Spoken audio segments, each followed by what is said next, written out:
हिंगोली जिल्ह्यातच नव्हे तर संपूर्ण मराठवाड्यामध्ये प्रसिद्ध असलेले लक्ष्मीनारायण उर्फ गुड्डू शेठ मुरक्या यांनी Sai agro spices edible products private limited या नावानं सुरू केलेल्या कृषी बाजाराचा शुभारंभ आज दिनांक 14 ऑगस्ट रोजी करण्यात आला। यावेळी वसमत तालुक्यातच नव्हे तर हिंगोली जिल्ह्यातून मान्यवरांनी तथा शेतकऱ्यांनी यावेळी भेटी दिल्या। यावेळी मुरक्या बंधू यांचं स्वागतही मान्यवरांनी केलं। या कृषी बाजारामुळे शेतकऱ्यांना त्यांच्या मालाला योग्य भाव मिळाला।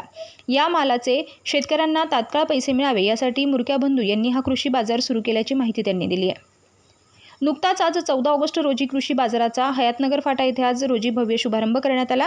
या शुभारंभ प्रसंगी येथे शेतकऱ्यांसाठी सुरू केलेल्या सुविधा, शेतकऱ्यांच्या आलेल्या या कृषी बाजारामध्ये मालाला योग्य भाव मिळावा यासाठी देखील यावेळी माहिती देण्यात आली आहे। यावेळी परमपूज्य संत बाबाजी जगदीशजी महाराज नांदेड यांच्या या सोहळ्याचा शुभारंभ करण्यात आला।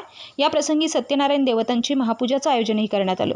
यावेळी आलेल्या शेतकऱ्यांना तथा मान्यवरांना भोजनाची देखील व्यवस्था करण्यात आली।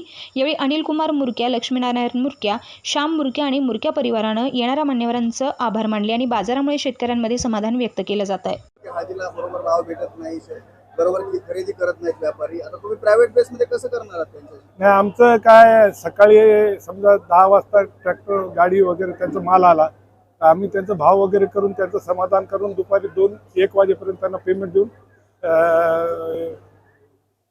हे करणार आहे। तुमच्या फॅक्टरीमुळे शेतकऱ्यांना काय फायदा होतो? आमच्या फॅक्टरीमुळे हेच फायदा आहे की शेतकऱ्याला डायरेक्ट आपल्या फॅक्टरीला क्वालिटी, आता इथं लॅब टेस्टचं बी टाकायलो मी, हळदीचे कर्क्युमिन टेस्ट, हळदीचे अरोमा, हळदीचा सर्व काही प्रकारचे टेस्ट इथं टाकायलो मी। त्याच्यातून आम्हाला बी त्याच्यातून व्यवहार आणि चांगलं पारदर्शक काम करण्यामध्ये मदत भेटेल।